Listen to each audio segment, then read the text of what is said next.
Hey, welcome in. Welcome to the Arrowhead Addict podcast. We are here coming to you live.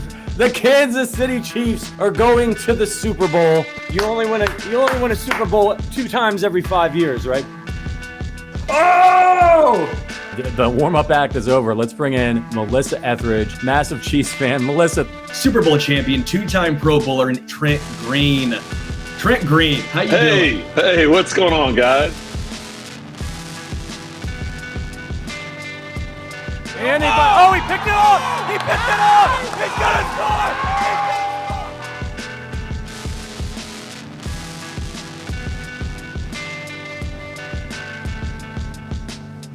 And we'll see you next week, but until then, as always, go Chiefs. Welcome to the Arrowhead Addict podcast. I am Sterling Holmes on this Tuesday edition, and who is that with the glorious hair? None other. J.B. Brisco. Brisco now joining us on Tuesdays. I'll tell you what, I am damn excited. I couldn't get enough of this man, okay? Because we've done radio together. We've done some podcast work together. And now, a staple, the Tuesday staple, J.B. Brisco. Tuesdays with Stu. Maybe that's Tuesdays, isn't it? Come on, Sterling. I am so happy to be here with you today on this Tuesday, and I am only compounding levels of even happier knowing that this is going to be Tuesdays into the, I dare say, unforeseen future. I am very, very glad to talk to you. About once a week feels right, because when we had to talk like every day, it was a little hit or miss. But I've definitely been lacking in my vitamin stew. I'm going to get some stews every Tuesday now. And I can't think of any better place to do it than right here on the Arrowhead Addict live podcast. It feels a little like radio again. And I'm happy to be here with you, brother. Yeah, I know. We have no ability to cut stuff out now. Now it's whatever you say is out into the void. It's out in the ether. And unlike when we did the home stretch, I know people are listening to this one. Yeah, the old show on ESPN Kansas City. I'm sure we had a lot of listeners on that one. Hopefully no one listened to that one because that was that's where the good stuff happened. Early on in the days. Not a lot to get into, so I'm glad we brought you in for the first day of mandatory minicamp where, of course, everything happens. Yeah. Well, actually, Brisco, this is a good thing. You know why? Why? Because you're not the Bengals where T. Higgins is holding out. You're not the Jets where you have Aaron Rodgers out for something that's very important to him, whatever that could be. Unexcused. You're also not the Jets yet again where you trade for a guy who wanted a new contract. You don't give him the new contract, and then you're like, well, why isn't he here? Hassan Reddick told you, I want a new contract. Why trade for the man? You're not Joey Chestnut getting banned from the event you were born for. I know that you and I agree on this. Listen, there's an epidemic on the timeline right now arguing over this. If you haven't seen, world, Joey Chestnut has been banned from this year's 4th of July Nathan's Famous Hot Dog Eating Contest because he has an endorsement deal with, I think it was Beyond Meat, one of those vegan meat alternative options. Yeah, which, when you eat that quickly, who cares what it tastes like? Exactly. And I figured that you would have a knee-jerk sort of negative reaction toward the idea of Joey Chestnut endorsing fake meat. I understand that, and I'm willing to meet you. I'm willing to meet you halfway. But here's the thing, Stu. It is America, and the fact that Joey Chestnut cannot compete in his event because what was his crime? Securing that bag. This is un-American. This needs to get to the Supreme Court if it does not get resolved more quickly than that. Frankly, I think it may be the most important thing currently going on in American society, politics, sports, all combined. This is unacceptable, Sterling. We need Joey Chestnut on the 4th of July. How else will I know we're free? I mean, seriously, what, Kobayashi's gonna now come back and just start dominating? He should. This is now time for Kobayashi. No, I'm bummed by this. What the hell? This is Jordan going to the minor leagues of minor league baseball to cover a gambling suspension, allegedly. I thought something this else was has to happen America. I thought this was America. I'm going to America so hard now. I'm going to America so hard in honor of Joey Chestnut. I'm red, white, and blue. I will light up fireworks and Roman candles in my neighborhood. I'll do it. Red, white, Please and don't yellow, stop me. not because of Chiefs colors, because of ketchup and mustard on the hot dogs I'm going to be slamming on the 4th of July. I guess the impossible hot dogs that I'm going to be slamming in honor and respect of Joey Chestnut. I'm just going to go ahead and say it yet again. The reason why we're talking this is great news because that means the Chiefs and the players have stayed out of trouble for at least like a week, and they all reported. Yay! Right. Everybody that you, more or less everybody that you thought was going to be there wasn't there or was there. No, terrible, like you said, off the field things from the last week or so. And some injury stuff is interesting. Like we can decide how much you want to be worried about Xavier Worthy at this point, but you got a little bit here or there, but you know what you didn't get?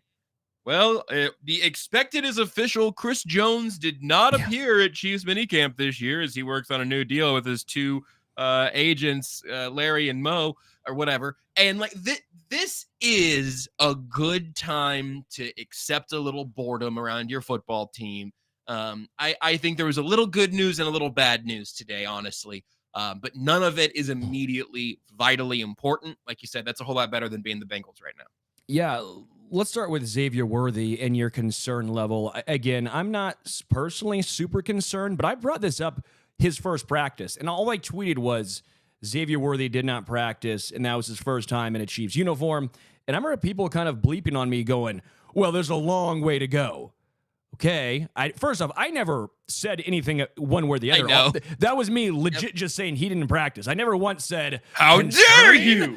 Like, that was just news. That was me Patrick trying Mahomes to be news. threw an incompletion. How dare you think he sucks? So I was like, okay, Xavier Worthy didn't practice. That was his first practice. And now we're here June 11th, first practice of mandatory minicamp. First day of mandatory minicamp. Okay. Where's your concern level at now, Brisco? It's still not big picture high. I'm not making this a jumping off point of, oh man, Xavier Worthy can't stay healthy, can't figure out this hamstring. This is going to be his NFL career. Like I'm not even in that headspace at all. But the one name that I figured I'd mention in this conversation today is a guy who ended up getting a lot of leash because of a similar offseason schedule, and it's last year's first round pick. Last year, and it was different. It was a hand thing, and he's a defensive lineman. But Felix Anudike-Uzomah just could not get the real reps that you wanted for your first round pick in that similar position last year. And it felt like a lot of the narrative, and I don't know if this was being generous to Felix or if this was the God's honest truth or something in between, but a lot of the conversation about him at this point last year was, he's a little behind still. He's still catching up. And again, for me, it was largely a little bit of both. It's, hey, this is a true thing that set him back on the rookie progress scale, and he's not forcing his way onto the field. So we're going to assume that's part of the problem, right? Worthy's different in a couple of ways, but one is that they need him a whole lot sooner than they were going to need Felix last year. I mean, you knew you were going to be without Charles Omenihu for the first 6 games, right, that he was suspended. But Felix was kind of redshirting anyway. Xavier Worthy is going to be one of the 2 most talented receivers taking the field for the Chiefs in week 1 this year. It'll be him and Hollywood Brown in some mix, but will they be able to rely on Xavier Worthy? That I don't know. Is this process, and our friend Nate Taylor tweeted that Worthy spent most of practice today standing next to Matt Nagy. So if you're going to be there, let the offensive coordinator tell you what's going on over everything. That's where you want to be mentally. But I'm just like putting a pin in it to say, let's remember in late training camp, or let's remember in week 1, Xavier Worthy wasn't out there getting his actual reps throughout the offseason activities and the mini camps and all of that. I think that's worth keeping in mind when we're thinking about our expectations for him early on. I think it matters because the Chiefs aren't going to have Rashee Rice for the first 4, 6, 8 weeks of the season. Worthy needs to be ready fast and at least ready for some amount of this quickly. I don't think they brought back Mecole Hardman because they just decided that Worthy is banged up and going to have a hard time there, but I think those things can go hand in hand. It's just something I'm low level worried about in in an immediate, like, week one kind of way, not in a career-long kind of way. Yeah, and that was going to be my next question of what does that say about McCole Hardman? And again, maybe not saying Xavier Worthy is necessarily going to be injured week one, but what does this look like output-wise when it comes to getting everything underneath him, actually going through and getting on the same page as some of the guys? You mentioned FAU. Clyde Edwards-Helaire had some of that. That was his second or third year when he had the gallbladder. Clyde had a couple of these issues as well. I think it's a very interesting talking point. And again, I wonder how much of that was McCole Hardman for early on in the year. And again, what does that mean for Kadarius Toney and Skyy Moore? Because the way I'm looking at it now, I think originally we all thought, okay, not happy, but probably both those guys are making the 53. You don't save any money by cutting those two dudes. They're guaranteed contracts. They're probably going to be on the team. Okay, well, now probably only one of them is making it. Maybe they try and sneak one on the practice squad. I don't know who's going to snag up Skyy or Toney at this point after what 31 other NFL teams saw last year, but who knows? What does that spell for one of those, or I guess both of those guys? I do think that, again, kind of like, none of these are one domino fell, so the next domino fell, but I do think they're all in this sort of like, very liquid waterbed, marbles on a waterbed, kind of like, well, it got pushed down a little bit over here, so we're kind of rolling this way now. I think that's how everything is sort of loosely connected. I still do think that there's a real chance that Skyy Moore, Kadarius Toney, and McCole Hardman are all on the 53-man roster in week one, and I can unpack exactly why. Because there is a really volatile chunk of this offense that could go any number of directions. Xavier Worthy and Hollywood Brown are obvious roster locks, right? Rashee Rice is, but with an asterisk, because if he is suspended before the year starts, which I think the NFL kind of owes that to the Chiefs. Rashee Rice put himself in that position, but like get a ruling out before roster cut downs, because then he goes to the suspended list and would not keep up a 53-man roster spot. So you'd essentially be keeping 54 guys on your active quotes roster, including Rice, obviously knowing that he wouldn't play while he's suspended. So now you get to keep 6 receivers who are not Rashee Rice, even if you don't want to keep 7 like they did at the beginning last year, okay? So depending on where you're at in the Nico Remigio hype train, I think he right now is in the spot of like the guy they're going to be nervous trying to squeeze through to the practice squad. Maybe he's this year's Amir Smith-Marset, who maybe wishes he would have stayed with the Chiefs instead of going to Carolina. Maybe he never would have gotten any work in Kansas City anyway.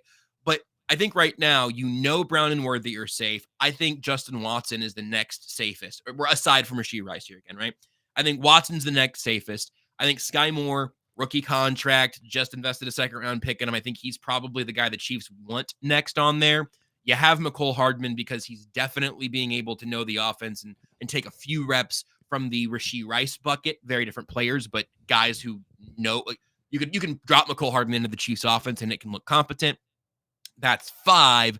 And they are talking about Toney, Remigio, maybe one of the kind of UDFA shots they've taken.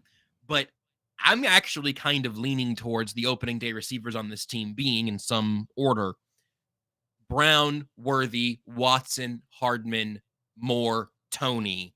And then by the time Rice is back from his suspension, maybe an injury has already snipped one of those guys and they take that decision away from you. Or you make the tough roster call in week 6, week 8, whenever Rice is back. I guess it'd be week 7 or week 9 because of the early bye, right? So, and special teams will obviously play a massive factor in that, because wide receiver 5, 6, you're still not seeing the field a ton. So it's going to be more special teams, and if Skyy can make an impact, or if Remigio can make an impact, that might be a way to sneak him onto the 53. I also want to point out, DraftKings is offering a no-sweat bet sign-up bonus for new users. New customers who sign up with code Arrowhead and deposit at least $5 will receive a no-sweat bet up to $1,500 bonus on their first wager.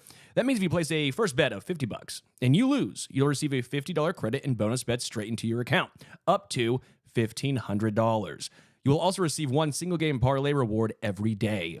Using our code Arrowhead not only gets you these great bonuses, but also directly supports our podcast. So if you've been considering signing up for DraftKings, make sure you use the code Arrowhead to maximize your first bet. This offer is only available to new customers who are 21 plus and physically present in legal gambling states. Please remember to always gamble responsibly and check the episode description for the full terms of the offer to see if you qualify. All right. Great last reading. year. Last year was Justin Ross. No, that was all memory. All right, memory. great Brisco. recital. Yeah. Yeah, Off the my top bad. of my dome, dude. Last year, Justin Ross was the hype train. It was, oh my gosh, he ran up a hill, 1,400 yards, guaranteed. Guaranteed. Have you guys seen what he did his freshman year at Clemson, pre-COVID? Oh yeah, guaranteed 12 touchdowns. Okay, well now there's a guy who played rugby. Great rugby player in Wales. I mean, he's the Mahomes of Wales. The country, not the mammal. The country, not the mammal. Yes, correct. Good advice there. I do have. I bet the Patrick Mahomes on of Wales would be an Yeah. incredible athlete, by the way. Yeah, and by the way, orcas are not even whales. They're the killer whale. That's actually part of the dolphin family. Fun fact for you Koalas, guys. not bears. I think pandas, not bears. Yeah. But it seems like Patrick Mahomes, not a bear. Could Lewis have been. Rees-Zammit, which by the way, it's Lewis. He said he doesn't matter if you don't call him Lois or Luis, whatever it is. It's Luis. It's just like, wait, it's hold on. How did he say it? Lewis. Yes, it's like the saint Lewis across the yeah. state. That's Yeah. what I've had to. Now, I confused myself, but it's Lewis. I But still like he's a calling him carrot. Red Zone Louis. That still to me really feels good for me. But RC, Yeah, no Louis, but you know what? Who cares? He's very nice about it. He did not care what you call him. He's just glad to be here. It seems like he likes Arquez Rees-Zammit. he likes to play with the boys. But he's now the hype train guy, right? Lots of fans high on Zammit. What do you make of him actually making the 53? What are his chances? Should people be so excited about the man from Wales? I have moved quite a bit on my expectations for Red Zone Lewis over the course of the last couple of months. I'm not completely sure. I've seen people say things definitively on different levels. I don't know if the Chiefs have to make this distinction yet, but Rees-Zammit and Chu Godric, who you may note as recently being arrested with Wanya Morris 4 miles away from where weed was legal. That's a criticism of the system, not those two. Although, smoke in Missouri, ideally. But Godric is from Nigeria, and he's been the international player pathway player for the Chiefs that gives you that extra roster spot, which basically means you can take your international kind of developmental guy and then put them on the practice squad for free. Doesn't take up an actual practice squad spot, doesn't take up an offseason roster spot, and another team can't snipe that guy like you could on a regular roster thing. Well, so now the Chiefs have Godric and Rees-Zammit, and I do not know if they've had to make that distinction yet, or if you know about that, Sterling. It's something I think about in the very end of the weeds of the roster construction side of it all. But I think that there's a way better chance than I would have provided when this news first came down that Luis Rees-Zammit has a 53-man active roster spot for the Chiefs in 2024. It will not be as a wide receiver, and I do not think it will really be as a running back. But Dave Toub said that Lewis was getting number 1 kick returner reps, which is in minicamp earlier. Sure. Which is partially because dude needs to work on catching a ball with laces on it, right? Like he needs to get used to an American football, and they want to see what he has in that role. I don't think he's going to be an outside route runner at any point. It's just a different skill set. And his ability to become an NFL running back, I think, depends so much on his vision and his understanding of the playbook and pass protection and then running routes out of the backfield and everything there too. I have very low expectations for him as an offensive player this year. But if you've got to have 2 guys in your kick return zone and you've got him and Kadarius Toney back there playing into our special teams receiver conversation from a second ago, the Chiefs have said they like a running back type of returner with the modern kickoff rules. Well, it's not going to be Isaiah Pacheco, and it's not going to be Clyde Edwards-Helaire. Niall Davis is punching air right now. Niall Davis would thrive. Just ahead of his time. Jamal Charles ahead of his you know what I mean? Like the guys are there from recent Chiefs history. But I think that there is a world in which he is actually back there where there is a rugby player to kick off the NFL season. I haven't thought about it this way until just now. But I think there is a world in which the first toucher of the football for the 2024 NFL season is a professional rugby player. I think there's an actual chance of that happening. Now, it makes him a pretty specialized roster spot. Can he do things offensively? Do you care? Is he your fourth running back? Is he your third? But I really do think there's a chance, specifically in that role. I'm gonna hit every break I can find on the offensive side. It's just a huge mental workload for guys that just went, who played at SEC schools, who played at Power 5 schools. Every offensive player who comes into the Chiefs roster as a rookie, you try to give them that rookie wiggle room. We're doing it for a rugby player. We should be doing it 10 times as much because he's still learning all of this football. And yet, I'm starting to kind of see the vision as the kick returner, and I'm really here for it. So yeah, I'm way more open for exactly those reasons than I was when that news first came down that they were signing this rugby crossover star. Yeah, that's exactly my thought process as well. And I do want to point out, he obviously thought he had a good chance because when he left Wales, it was right before their big, rugby. I'm sorry, I'm very Americanized right here. It's like me trying to talk cricket right now. Before their big USA, baby. Took them like, Pakistan, sorry, I think, okay. right? Before their big rugby national event, like it was a massive deal when he left. Like that was like country of Wales, their team losing Travis Kelce or Chris Jones or Mahomes. Like that's what the equivalent was for them losing Rees-Zammit. So he obviously thought there was a good chance of him making this team. I'm not saying that Chiefs promised him anything, but there had to have been something along the lines of, these are the rules.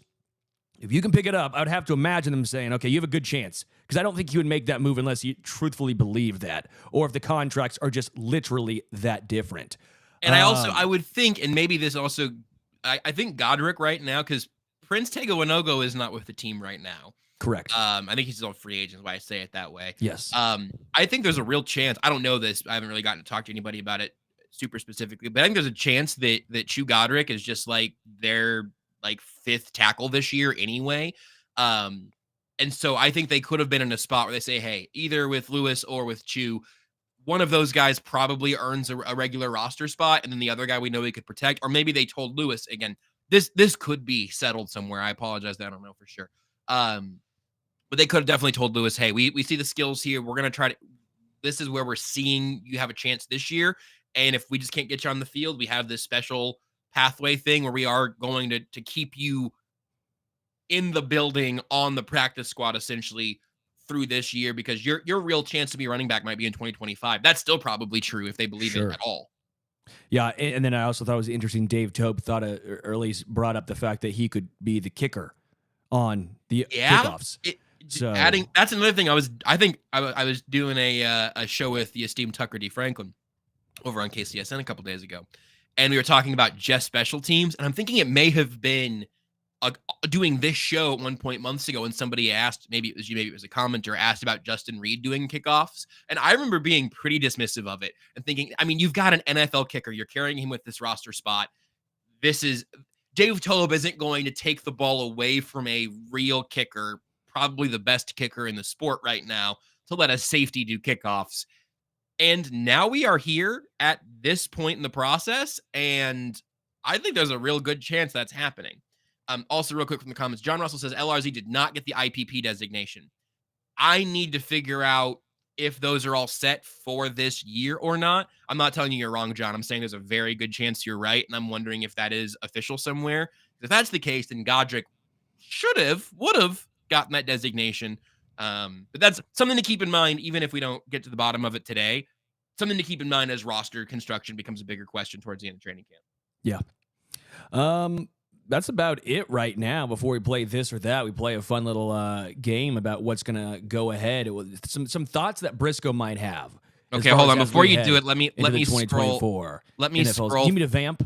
You vamp while I just do. See, so the NFL operations website has the players, the IPP players of this class, which includes Louis Rees-Zammit. I think these are all just the incomers. The only one from Wales. Franchise and transition tag players in 2024. So again, the player class of 24 did include Lewis. I just don't know. I don't know if those distinctions have been made or not yet, because, hold on, maybe they have. Godric did get it for this upcoming year, right? I think I got it. April 24th, 2024. We got there, everybody. Thanks for sitting along while I Googled that live on the show. That was a very radio vamping moment. I'm sorry for ruining your show, Sterling. But Charles Goldman, this does back up what John said earlier. Charles Goldman tweeted on April 24th that Chu Godric did get the Chiefs exempt international player designation for the second year. So he's not going to count against the 90 throughout this entire offseason. Could have been used on Lewis, but ultimately goes to Godric. So now we know where that's going to be. So then I think if we get to the end of the regular, get down through training camp cuts, and the Chiefs say, hey, we don't have a spot for Lewis as our return guy, cut him loose, and some other team wanted to start that experiment somewhere else, I guess they could. I don't know any other intricacies about the IPP contracts and stuff. Because also, some of the international guys got drafted this year, but then some of the guys are able to enter through this process, and I do not know the distinction between those. But we need a international player personnel accountant on this show. That's what we really need. Yeah. But shout out to John Russell for paying attention earlier. John, having that before I was able to independently confirm it. Shout out. Great job, John. Good job, John. Jacob says literally nothing to worry about with Worthy. Scale I 1 think to 10, that's 2. It's a 2. Scale of 1 to 10, it's a 2. It's like 1's like he's out there doing everything. This is a 2. I would have said a 3, and I feel like I am overreacting a little bit. So yeah, it's something to keep in mind also because it hasn't stopped being an issue yet. And so if he still has a hamstring thing that's keeping him limited at the start of training camp, then this was an 8 and we had no idea. You know what I mean? So yeah. But I don't think it's an 8. I think it's we'll call it a 2.5. Well, we can't make news, and quite frankly, no news is good news right now. Travis Kelce spoke today, didn't get a whole bunch outside of until the wheels fall off yet again was the thought process. He said that verbatim. He talked about, he understands life after football, all that stuff, but we didn't really gather anything new. He talked a little bit about Brian Cook. He called him his guy. And then he talked about Jared Wiley and how Jared Wiley is farther along than he was as a rookie. But in fairness, that's not saying a lot because I don't think Travis Kelce was known as this mega prospect when he came to Kansas City. He turned into who he was here. So take that, I think, those words with a little bit of a grain of salt. But Jared Wiley, hard not to get excited when Travis Kelce talks about him. But he was prompted to talk about him. In fairness, it was not brought up unprompted. Drew Tranquil spoke. Drew Tranquil is now become like a KC man through and through. It's like if Johnny Gomes, when he came to Kansas City with a speech, but like if he actually played, was a very good player. This is if Ben Zobrist signed a 2-year extension after that year. Yes, and so he talked, again, not a whole bunch from Drew Tranquil, just excited to be here. And then Isaiah Pacheco spoke, and a lot of the same thing. They said he's down a couple pounds. He plays at 210, and he was down to like 206 or something. 207 today, maybe. Yeah, but so yeah. I don't know how someone's like, you look lighter, 3 pounds. If you notice that, good for you. I think it was Matt Derrick who would be the one who'd be like, yeah, he's a little lighter. And I'd be like, all right, yeah. If Matt Derrick ever pulled up and was like, Josh, you look about 3 pounds heavier, I'd be like, yeah, man, I probably am. Now that you said it, thanks. Yeah, he would know. So yeah, he just has a talent for that. Again, Pacheco didn't say a lot. Excited. The Chiefs will need a third running back, but we don't have anything to really go off of right now. Whether it's Keontae, the Chiefs need a second running back, Sterling. Yeah, because Clyde's the third running back. You'd think, right? Just in terms of the roles historically of these guys. And so I don't know if you want to go in with Keontae Ingram, Deneric Prince, Amani Bailey, or wait until veteran cuts happen and try and roll from there. But Isaiah Pacheco, I think, stays in that around 15 carries a game because he's so physical. Andy Reid likes to rotate running backs during the regular season and come postseason. It's like, okay, now you're our guy. So we'll see, because I'm not feeling too comfy right now. But who cares? We have a long time to go. Let's not speculate. Oh, wait, we're going to speculate with some this or that. Yes! Yeah, I don't have the normal this or that song that we can do on the radio. I don't own the rights to that. And quite frankly, I don't know if I own the rights to this, so I don't think Richard's going to be thrilled right now if we get flagged. It's not royalty free? Do you not get royalty free I think music it is. somewhere? Okay. It came with my little, I bought a board because I'm trying to get classy on this show. I've been thinking about we can talk about this later also. Trying to get classy on this show, so I bought a board. Your mic sounds great. I bet you would love a mic stand. I would. It's very heavy. It's like 8 pounds. Yeah, I took this mic handheld mode throughout my little Southwestern trip that we may or may not get into for this or that. Is the music still there? The vibes changed when the music left. Yeah, it kind of stopped. I mean, I can play it again, but it's not long enough. I think just now keep you're looping DJing it. also. I missed my mic stand. I bet you'd like that. Yeah. All right, this or that. For those that don't know, I asked Brisco about as many questions as I can think of, and it's this or that. It can be sports, it can be nonsense. It's most likely a combination of both, and he chooses one or the other. All right, we'll start off with the first one with Joey Chestnut being the big news. How many hot dogs could you crush if you're doing it in 10 minutes? I think I could eat 5 in 10 minutes. I think that's a lot of hot dogs. It gives me about 30 seconds a dog and bun. I don't think I could move that up by a ton. Did I say 30 seconds per dog in 10 minutes for 5 hot dogs? I did do some bad math. Yeah. I still feel like 5 was the answer I meant to give. It's just 2 minutes per hot dog, not 30. Yeah, I think I came to 7, and that's going to be the bun being the issue because I'm I'm a man who needs to have texture. I can't dunk that thing in water. Sorry, I'm out on that. That's a lot of chewing if you're not doing it chestnut style. Yeah, so it's impressive. Either way, I'm definitely not crushing in the 70s. That's not going to happen. How do you think you do for 5 minutes? How many do you think you do in 5 minutes? I feel like quick. I think 5 because I can eat very fast. That's not the issue. It's going to be about the same amount. Like I'm falling apart in the back. I feel like I'm falling apart in the back half a little bit there. So yeah, maybe we do a 5-minute version on the show at some point to celebrate Stu's days. Oh my gosh, we could totally do a hot dog eating contest on this show. We can now do that. I've done that on the radio. Speaking of the back end of the Chiefs defense, Jaylen Watson or Joshua Williams, who gets more snaps next year?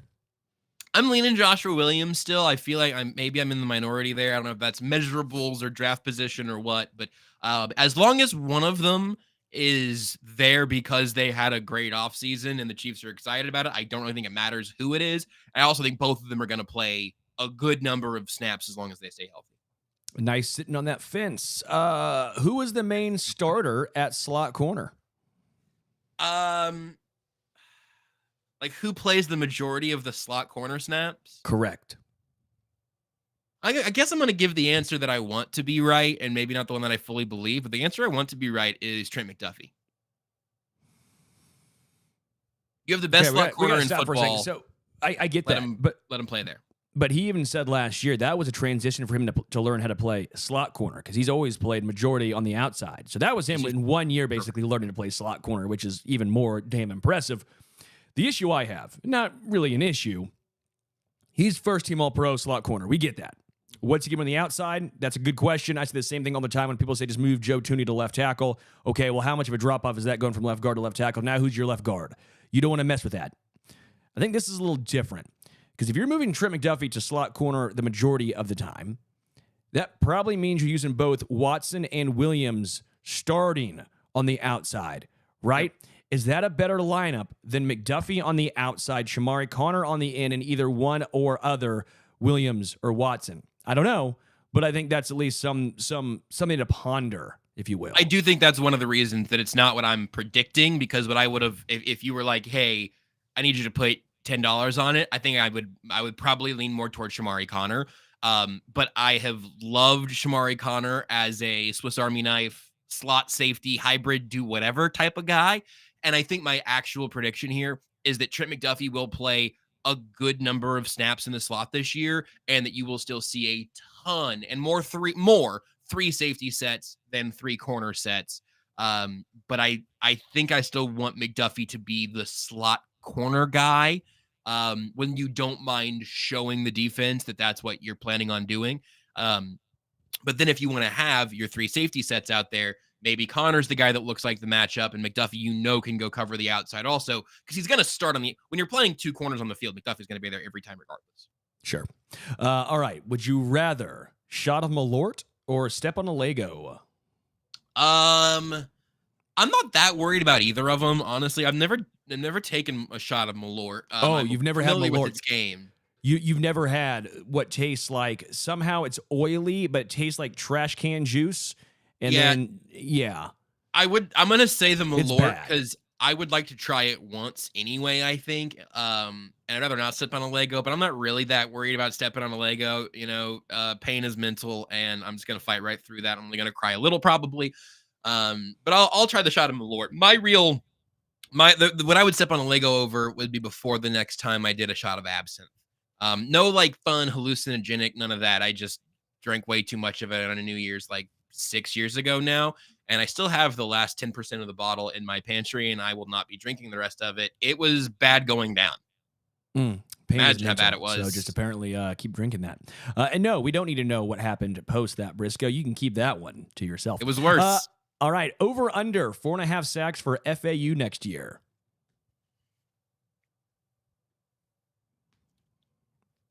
Under. Wow. Yeah, You hate K-State. Wow. see. Congratulations. I don't. All you Wildcat Come on! listeners at JB Brisco, why does he hate K-State? I don't know. Don't know. I mean, Sterling over under 4.5 sacks for FAU next year. This or that. What do you think? Over 5. Rip it. Rip it. Give You me 5. sounded really confident. And I set that number 4.5 very astutely. Because your 'Cause I prediction is 5. My prediction's 5. Over under 5.5 Sterling FAU sacks. Can't get that. Not a question. Fake question. Fake news. Okay. It's a bad question. Yeah, I mean, I'm going under right now because I'm evolving a little bit in player projections to where like I'm comfortable predicting a little jump if I've seen a decent amount from a player, or I'm gonna kind of assume that it's not going to be a huge outlier performance. It's why I think from year one to year 2, I ended up being way higher on George Karlaftis in this offseason, right? Like the one after his rookie campaign. I feel like I saw some things that I needed to adjust, that I had underrated what George Karlaftis was going to be coming out of the draft by a little bit, that he had a higher ceiling than I was giving him credit for. We just haven't seen it from Felix yet. I think if he plays a decent number of snaps and isn't a problem, that's a step in the right direction. 5 sacks feels a relatively deep distance away right now, even knowing that he has no reason not to be at minimum the number 3 defensive end for the first 6 or 8 weeks of the season, whatever it takes for Charles Minahu to get back. Yeah. Hater of K-State, JB Brisco. Better chance of making the team. We talked about it briefly, so we don't have to sit too long on this one, but better chance of making the team, Toney or Skyy Moore? Skyy Moore, but maybe just on a sunk cost fallacy. Toney's highs are a lot more interesting, but there haven't been that many of those highs. I think Moore's more likely. I think both of them have something very close. I'll say there's a 60% chance Skyy Moore makes the team and a 45% chance Toney does, because I think there's a decent chance they both do. Yeah. Out of the gate, at least. Razor scooter to the shin or get stung by a wasp, Brisco. What are you choosing? I've done both of these. Mm-hmm. So the last time I got stung by a wasp was last spring or summer, and I was wearing some of those like kind of meshy, form-fitting garden gloves, not leather ones, but like where the back has some flex to it. And I was trimming one of the hedges out front, and a wasp came out and it landed on my hand, and it stung through the glove. It was very, very unpleasant. And then like a minute later, it came back and it did it again. Same hand, same glove. Smelled fear. Not as painful the second time, but really unpleasant in a way that's like, is this like a neurotoxin? Like what happened here? But I'm afraid that I might need even longer to recover from the razor scooter to the shin. So I'll take the wasp. But if I see a wasp, I will take it from this world, from its mother. Yeah, I'm just saying. They smell fear. It smelled fear. Yeah, no, they do. And they're just all around my house all the time. So very millennial thing right there. Razor scooter to the shin's a very like our age thing. So I apologize if no one has ever taken a razor. You know what? No, I don't apologize. Well, I'm glad you've not taken a razor scooter to the shin, because that is very painful. Better chance of an extension at Creed Humphrey or Trey Smith? Creed Humphrey, I think relatively clearly. Watching the guard market get kind of funky this offseason was a little weird. And the center market hasn't exploded in the exact same way. I think so much, and you don't need to keep this in mind. I'm talking about sunk cost fallacy or whatever. You don't need to keep this in mind, but I will because it's gone well. So much of the logic of drafting Creed Humphrey in the second round was, hey, we might have found the center that Patrick Mahomes will take snaps from for the rest of his career.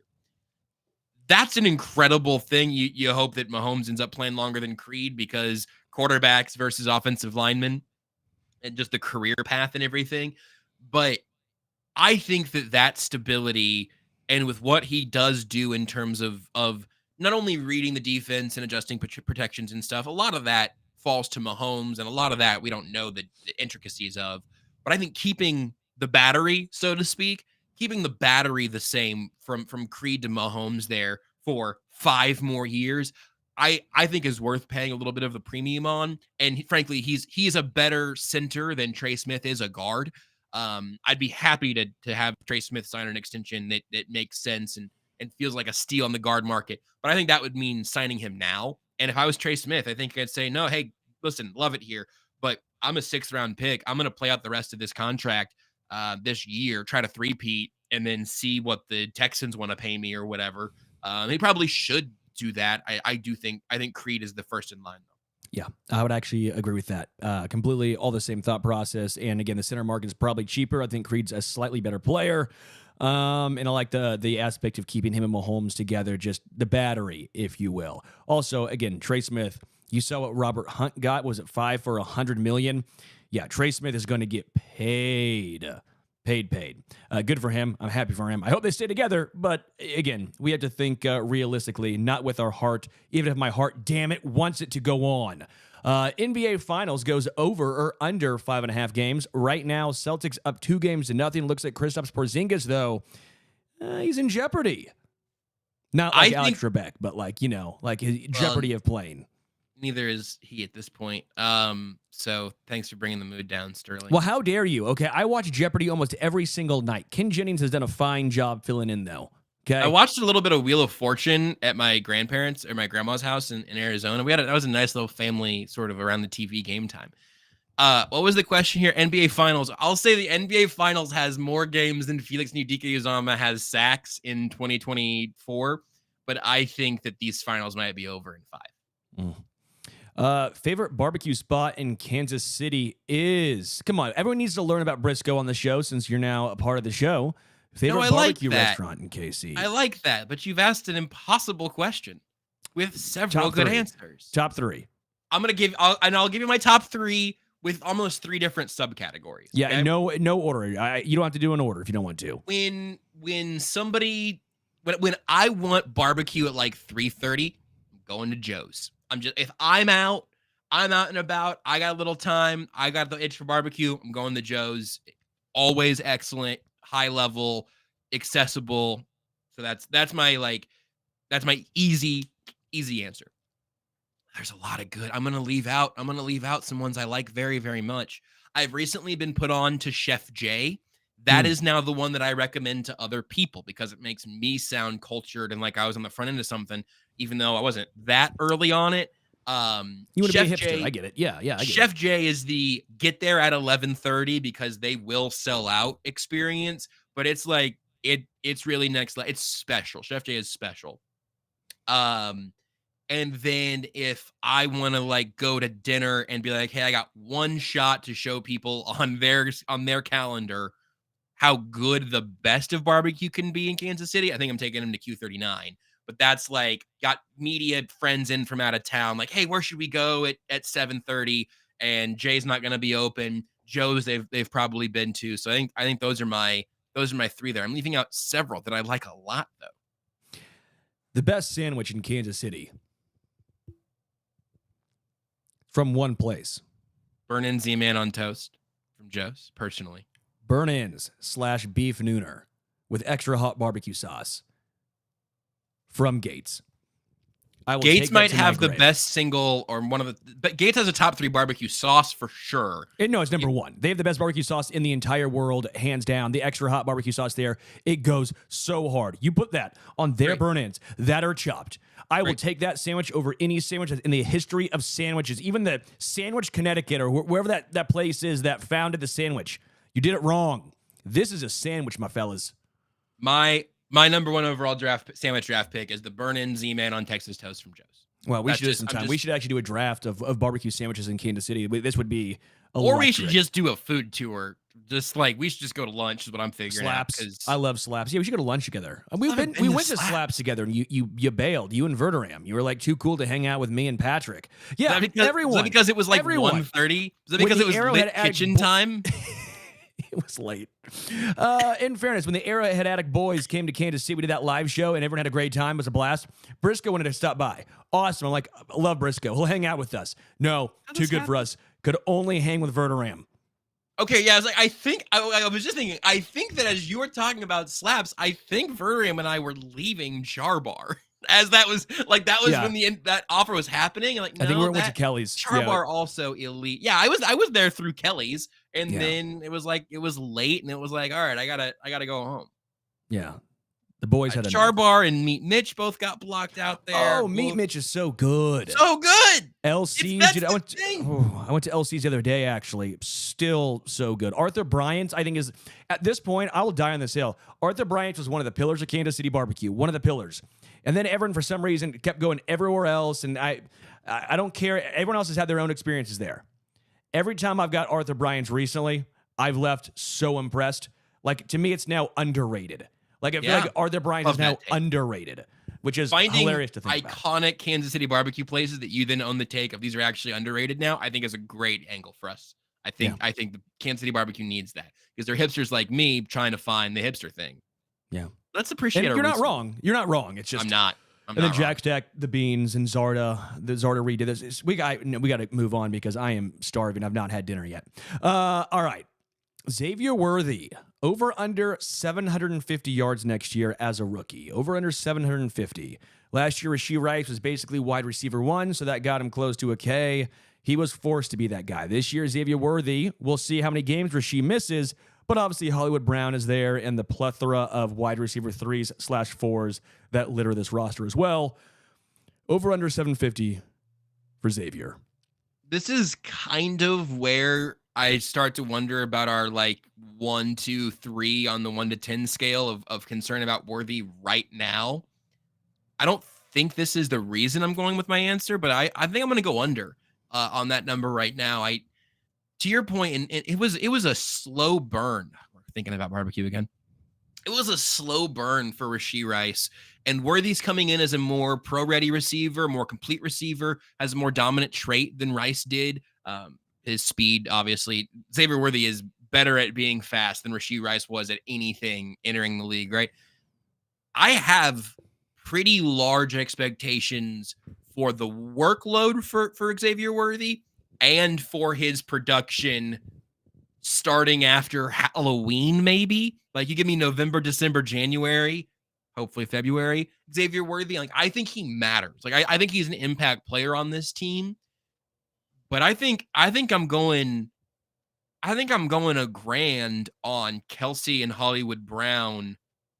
Certainly both before I would go to Worthy. I'm probably going to go ahead and say that I would take both of them over 1,000 at this point. And then you've got Worthy and Rice kind of splitting the pie at different times. The question is Worthy going to be ready early? Because if Rashee Rice was going to be suspended the last 6 games of the regular season, you'd feel like Worthy should be ready by then.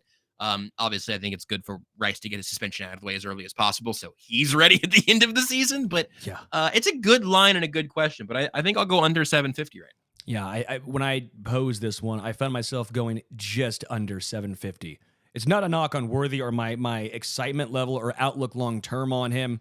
It's this particular year and how rookies are used early on in the Andy Reid system. By the time he finally gets his feet wet, it's like, okay, Rashee Rice is back, and now he's going to be option 4 because it's Kelsey, Hollywood, Rice, and then him. It's not a knock on Worthy this year. I love his long-term outlook. Love it. I'm a massive fan. but I think I'm looking at around 650 to 700 or so yards this year, and that's probably going to be just A-okay. I'd be thrilled if he ended up his rookie season anywhere in the 7s, maybe anything over 6. Yeah, absolutely. If he gets in the 8s or 9s, that probably means something, either an injury happened or that means Rashee Rice's suspension went longer than we all expected. More than likely. Or he was immediately extremely ready, which is great. It's a little bit of an outlier. He was at Texas. Yep. Well, I'll give him that. He as freshman at Texas, dude was nails, and that's again Big 12. I think the Chiefs are going to try to not ask Xavier Worthy to be a 750-yard receiver as a rookie. I think that's their plan A, is to not make him do that. Well, now let's see what you know here, because you said you were thinking about this. Are you going with it? Hollywood Brown over under 1,000 yards next year? Yeah, I think I will. I don't know. Again, this is the first time I'm even really thinking about all these numbers. But if Travis Kelce's basically the same guy and doesn't start the year injured, right? That's if you make that one adjustment, he was a 1,000-yard guy last year. Just again missing the bookends of the season and dealing with the injuries throughout. I think he's going to continue to be. He'll lead the team in receptions, right?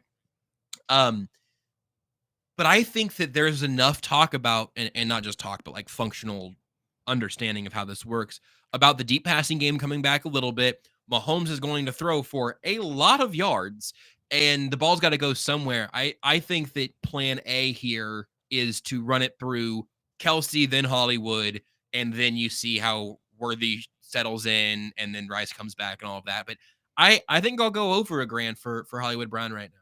Yeah, I had him just under. And again, not a knock on him. I think the Chiefs three-peat. So I know someone's going to label me a Chiefs hater for me going under on some of this stuff. I think the defense is still. Well, I think the defense is nails this year. I think the offense is going to be better than last year overall. I still think they might be very balanced though offensively. Even who knows how they're going to actually run the football. Who will be running the football a ton remains to be seen. Yeah, I just think the ball is going to be spread out a ton. I think you'll see a good amount of 12 personnel. I think you'll see a lot of guys around 300 to 400 yards. Justin Watson, everyone's going to rip on this take probably, but I think Justin Watson gets a lot of run early on in the season next year. Either he or McCole Hardman are going to play a lot of snaps in the first 6 weeks. And just get ready for I think Hollywood Brown is going to be a great asset for especially getting some more one-on-ones and openings for Travis Kelce.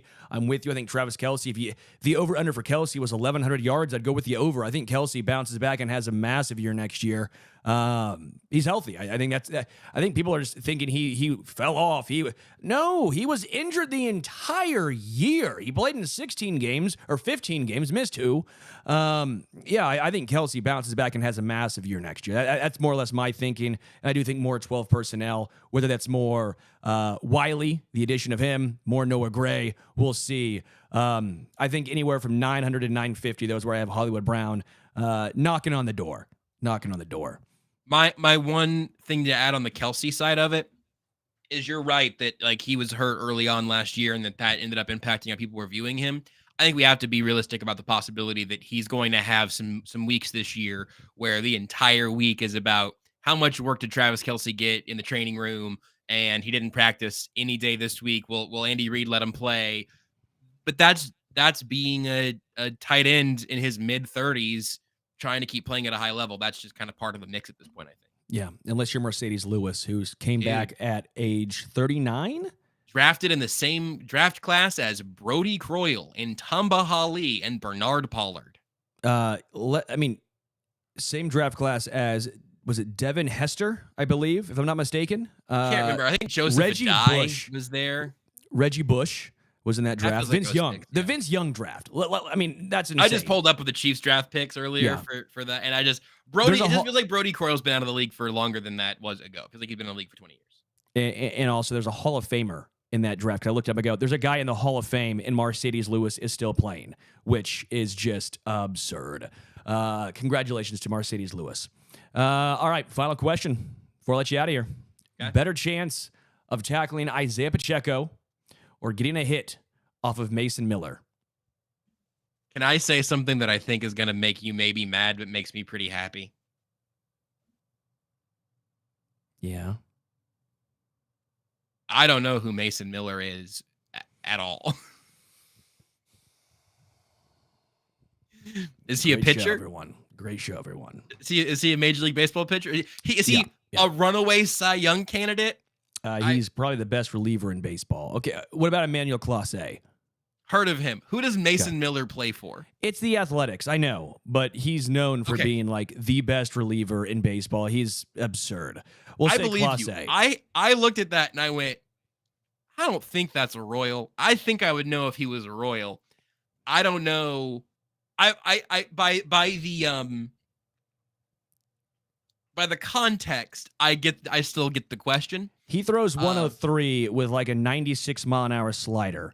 That's awesome. I just want you to know that I've never heard that man's name before today. I have really become a one sport pony over the last several months, and I've enjoyed it. It's been good for me. I'll tell you what, this Bobby Witt kid, I guess his dad also, he's a junior. So this Bobby fella seems very good at baseball. You should look into that. I'm not getting a hit on any major league pitcher with gas at all, with movement on the ball at all. Like, I think that is one of the underrated, impossible, difficult things in the world. Am I going like Oklahoma drill with Pacheco? Or do I have like, am I a defensive tackle in a gap? Am I the linebacker running to fill a hole with the lineman filled up? I think linebacker filling a hole. Because if it's one-on-one, I'm a Mike linebacker in training camp. I got Chris Jones and Derek Nottie up here, and it's just Isaiah Pacheco. And some light meat. I'll give you. You get Danny Shelton, and you get Joshua Kando. It's the best I can do for you. Well, I'm not gonna Sterling, I'm not gonna see Isaiah Pacheco. If you're saying I'm the linebacker, we've got a lane there, and I gotta go up and fill the hole and make contact.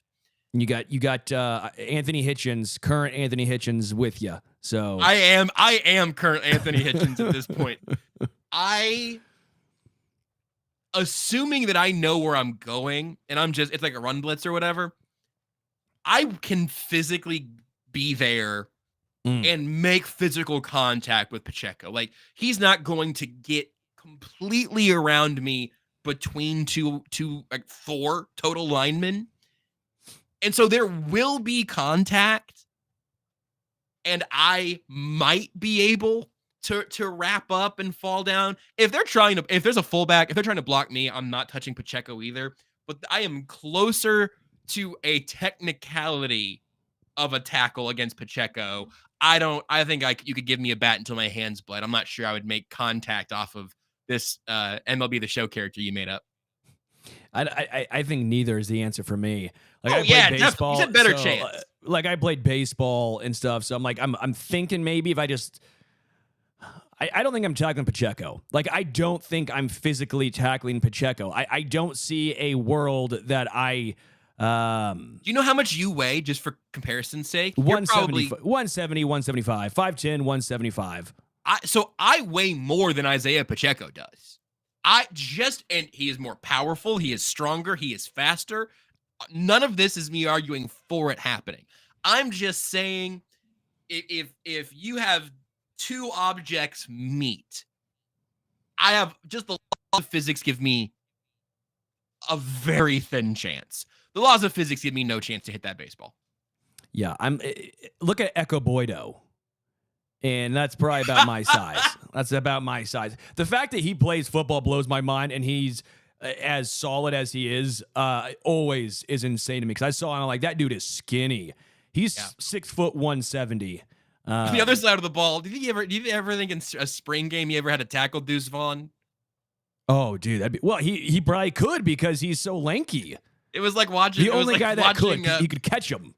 It was like watching backyard football. It's one of the real long, lanky kids tackling Pablo Sanchez. It's like, what is going on? I don't know. I mean, I guess if you say so. Wow. Pablo Sanchez pull. That's the way you know Brisco's back. That's the way you know backyard baseball. Ernie Steele. It was like Ernie Steele tackling Pablo Sanchez when Echo Boydo met Deuce Vaughn bouncing it around the outside. And if you can't tell that not much is going on in Chiefs Kingdom, that right there should be the indicator. Brisco, thank you, man. Thanks for joining us on Tuesdays going forward. This is going to be a lot of fun. a lot of fun. Sterling, I hate to break the news to you. I'm actually not joining you on Tuesdays going forward.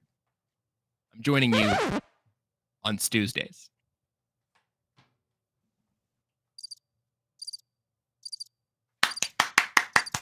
Woo! Good show, Josh! On that note, give Brisco some love. Follow him on the X at JB Brisco. You can follow me on Twitter at HomestretchKC. I'll be back tomorrow with Adam Best. Until next Tuesday with Brisco, we are out.